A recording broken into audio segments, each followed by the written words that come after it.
இன்றைக்கு நாம் தியானிக்க இருக்கிற வசனம் நீதிமொழிகள் 24ஆம் அதிகாரம் 10வது வசனம். ஆபத்து காலத்தில் நீ சோர்ந்து போவாயானால் உன் பலன் குறுகினது. இன்னைக்கு கர்த்தர் நம்மோடு இடைப்படுகிறார்.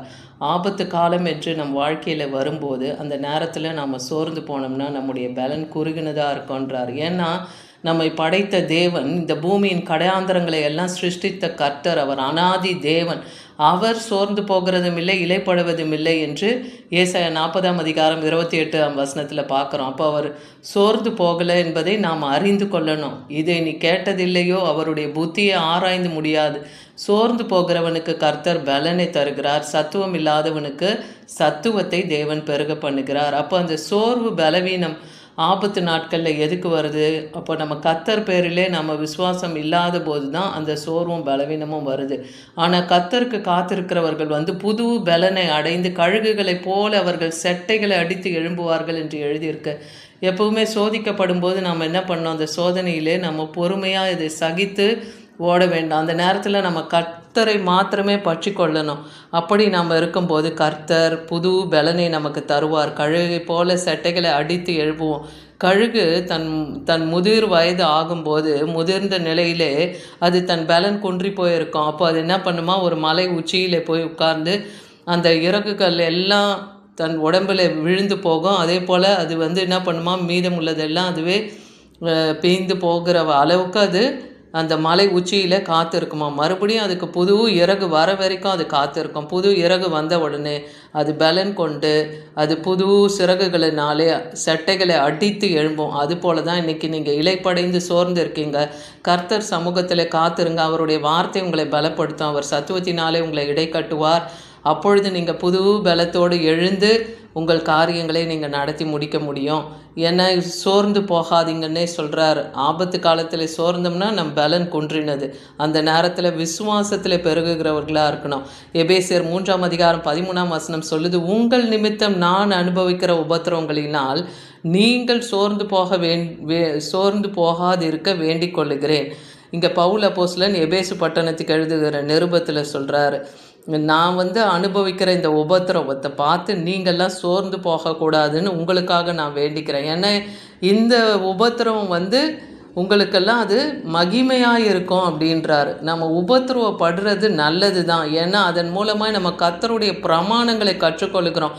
அந்த உபத்திரவ நாட்களில் நமக்கு தேவன் என்ன காரியத்தை செய்யணும், நம்ம எந்த எல்லையில் தவறு செய்திருக்கிறோம் என்பதை அவர் வசனத்தின் மூலமாக நமக்கு போதித்து நம்மை வழிநடத்துவார். அதுதான் அந்த உபத்திரவ காலத்தில் நாம் சகிக்கும்போது அது நமக்கு மகிமையாக இருக்கும்னு எபேசியர் பட்டணத்துக்கு எழுதுகிற நிருபத்தில் பவுல் அப்போஸ்தலன் இவ்வாறு எழுதுகிறார்.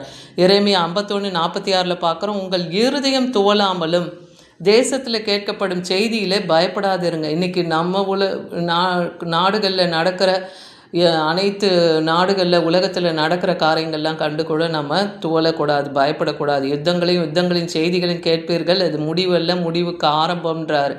அப்போ அந்த நாட்கள் போகிற அந்த மாதிரியான நாட்களுக்கு நம்ம கர்த்தர் சமூகத்தில் காத்திருந்து தேவனுடைய இரக்கத்தையும் கிருபையும் நாம் பெற்றுக்கொள்ளணும். அதனால் நாம் அதை கண்டெல்லாம் நம்ம பயம் கொள்ளக்கூடாது. அதுதான் மறு வருஷத்திலே வேறு செய்தியும் கேட்கப்படும், தேசத்திலே கொடுமை உண்டாகும், ஆளுகிறவன் மேல் ஆளுகிறவன் வருவான். அப்போ ஆளுகிறவன் மேல் ஆளுகிறவன் வருவான்னா அவனுக்கும் மேலே ஒருத்தனை கர்த்தர் கொண்டு வந்துடுவார். அதனால் எதற்காகவும் நம்ம பயப்பட வேண்டியதில்லை. உங்களை ரொம்ப அதிகாரத்தினாலும் அக்கிரமத்தினாலும் ஆளுகை செய்கிறவங்களுக்கு மேலேயும் கர்த்தர் அவர்களை தள்ளி ராஜாக்களை ஏற்படுத்துகிற தேவன். கொடுமை செய்கிறவனுக்கும் மேலே ஒருத்தனை தேவன் கொண்டு வர வல்லவர். அதனால் தேசத்தில் நடக்கிற காரியங்களை குறித்து நீங்கள் துவண்டு போக வேண்டாம்னு சொல்கிறாரு.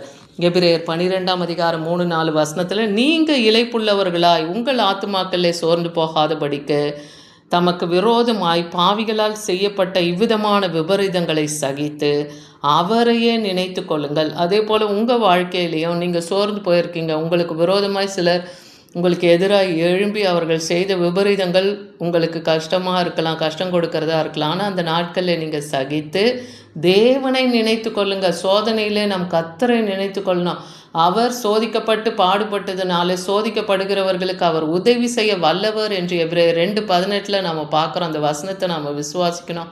அப்போ சோதிக்கப்படும் போது கர்த்தருடைய கரம் நம் கூட இருக்கும். அதனால் பாவத்துக்கு விரோதமாய் போராடுகிறது போராடுகிறதுலையும் ரத்தம் சிந்தப்படத்தக்கதாக நீங்கள் இன்னும் அதற்கெல்லாம் எதிர்த்து நிற்காமல் இருக்கீங்களே, அதாவது பிசாசுக்கு எதிர்த்து நில்லுங்கள், அப்பொழுது அவன் உங்களை விட்டு புறப்பட்டு போவான் என்றே வேதவசனம் சொல்லுது இல்லையா. அப்போ அதற்கு திராணி நமக்கு வேணும்னா கர்த்தருடைய வசனத்திலே உள்ளான மனுஷன் நாளுக்கு நாள் பலப்படணும். அந்த வசனம் உங்கள் இருதயத்தில் இருக்கும்போது அப்போ கர்த்தர் உங்களை பலப்படுத்துவார். என்ன சோதனை வந்தாலும் அதை சகித்து ஓட தேவன் கிருபை செய்வார். ஏன்னா கர்த்தருடைய சிற்றையை நீங்கள் அற்பமாக எண்ணாதீங்க, அவர் கடிந்து கொள்ளும்போது நீங்கள் சோர்ந்து போகாதீங்கன்னு வேதவசனம் சொல்லுகிறத பார்க்குறோம். எபிரேயர் 12:5. யோபு அதான் சொல்கிறார், துன்பம் உமக்கு நேரிட்டபடியினால் ஆயாசப்படுகிறீரேன்னு சொல்கிறார். அப்படி தான் கஷ்டம் வரும்போது நம்ம என்ன பண்ணுறோம், நம்மை நாமே நொந்து கொள்கிறோம். அந்த மாதிரி இருக்காதீங்கன்னு சொல்கிறாரு. உம்மை தொட்டதினாலே நீங்கள் கலங்குறீங்க, அந்த துன்பம் உங்களை தொட்டதினாலே நம்ம கலங்கி போகிறோம். ஆனால் இந்த நேரத்தில் நீங்கள் ஏன் தேவ பக்தியை விட்டீங்க, தேவனை உறுதியாக ஏன் பற்றி கொள்ளலை, அவர் வழி உத்தமமாக இருக்குல்ல, அவர் மேலே உங்கள் நம்பிக்கையை ஏன் வைக்காமல் இருக்கீங்கன்னு யோபு சொல்கிறார். அப்போ சோர்ந்து போகும்போது தேவனை உறுதியாய் பற்றி கொண்டு தேவ பக்தியோடு நடந்து அவருடைய உத்தம வழிகளை நாம் பின்பற்றி கர்த்தர் பேரிலே நாம் நம்பிக்கையாக இருக்கும்போது இந்த ஆபத்து காலத்தில் வருகிற சோர்வு பலவீனங்களிலிருந்து தேவன் நம்மை விடுவிப்பார். அதான் இங்கே வெளிப்படுத்தல் 2:3 நீ சகித்து கொண்டு இருக்கிறதையும் பொறுமையாக இருக்கிறதையும் என் நாமத்தின் நிமித்தம் இலைப்படையாமல் பிரயாசப்பட்டதையும் அறிந்திருக்கிறேன். அப்போ ஒரு ஊழியத்தின் நிமித்தம் நம்ம நல்லது செஞ்சது நிமித்தம் பாட அனுபவத்தை இருந்தாலும் பொறுமையாக அதை சகித்து தேவ நாம மகிமைக்கன்று நம்ம இருக்கும்போது நம்ம பிரயாசப்பட்டதெல்லாம் கர்த்தர் இருந்து நமக்கு பதில் தருவார். ஏன்னா இது எதுக்காக நமக்கு சோதனை தருகிறார்னா, ஆதியிலே நாம் இருந்த தேவனிடத்திலிருந்து அன்பை நாம் விட்டு விட்டால் இந்த மாதிரியான பாடுகள் வரும். எப்பவுமே தேவனை தேடுகிறதிலே நாம் ஒரு குறைவில்லாமல் இருக்கும்போது எந்த ஒரு ஆபத்து வந்தாலும் நீதிமான் என்ன பண்ண மாட்டான், கவலை கொள்ள மாட்டான் இல்லையா, அவன் விசாரப்பட மாட்டான். ஏன்னா கர்த்தர் பேரில் அவன் நம்பிக்கையாக இருக்கிறான். ஆபத்தை கண்டு அவன் தன்னை மறைத்து கொள்ளுவான்னே வேதவசனம் சொல்லுது. 2 கொரிந்தியர் 3:18 பார்க்குறோம். நாம் எல்லாரும் திறந்த முகமாய் கர்த்தருடைய முகத்தை நம்ம கண்ணாடியில் பார்க்கறது போல் நம்ம பார்க்குறோமா, அப்படி ஆவியாக இருக்கிற கர்த்தராலே அந்த சாயலில் நாம் மகிமையினாலே மகிமை அடைந்து மறுரூபமாகப்பட போகிறோம். அந்த நிச்சயம் நமக்குள்ளே இருந்ததுன்னா இப்படிப்பட்ட ஊழியத்தை உடையவர்களாக நாம் இருக்கும்போது தேவனுடைய இரக்கத்தை பெறுவதனாலே நாம் சோர்ந்து போவதில்லை என்று 2 கொரிந்தியர் 4:1 பார்க்குறோம். அப்போ அந்த மகிமையை காண நம்ம காத்திருக்கிறதுனால வருகிற இந்த சோதனைகள் எல்லாம் நமக்கு ஒன்றும் இல்லை. தேவ இரக்கத்தை நாம் பெற்றுக்கொள்ளும் போது அந்த சோர்வு நம்மை விட்டு நீங்கிடும். அதனால் வெளிப்படுத்தல் 2:13 பார்க்குறோம், உன் கிரியைகளையும் சாத்தானுடைய சிங்காசனமாக இருக்கிற இடத்துல நீ குடியிருக்கிறதையும். அப்போது ஒருத்தன் அக்கிரமத்தையும் பாவத்தையும் செய்கிறான்னா அவன் எங்கே குடியிருக்கிறான்னா சாத்தான் குடியிருக்கிற இடத்துல அவன் இருக்கிறான்னு வேதவசனம் சொல்லுது. அதனால் நீ என் நாமத்தை பற்றி கொண்டு இருக்கிறதையும் சாத்தான் குடிகொண்டு இருக்கிற இடத்துல உங்களுக்குள்ளே உண்மையுள்ள சாட்சியான அந்திபா என்பவன்.